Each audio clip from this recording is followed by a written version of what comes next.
खरा दिने मिलुथिबा विभिन्न प्रकार जूस मध्य आखु रस व सुगार केन जूस होछि गोटे जहाँ को छोटरू बड़ समस्ते पीवा को भारी पसंद करिथांती। आखु रस को एनर्जी ड्रिंक भाव में विवेचना करा जाए। यह पीवा द्वारा अनेक स्वास्थ्य समस्या दूर होता है।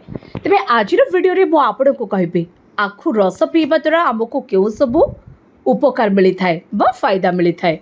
प्रथमतः आखु रस पोटासियम, जिंक, फस्फोरस, कैल्शियम और आयरन परी खनिज पदार्थ रही है।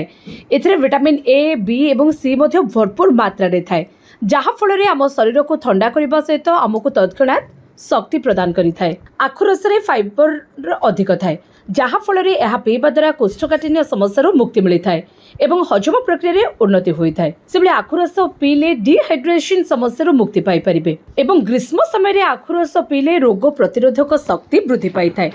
से आखु रस फाइबर मात्रा अधिक थाए, यह पीवा द्वारा पेट पूर्ण अनुभव होता है, आपण को भोक कर न थाए। तेणु जो मैंने ओजन ह्रास करने को चाहते से माने यह पी पारिबे।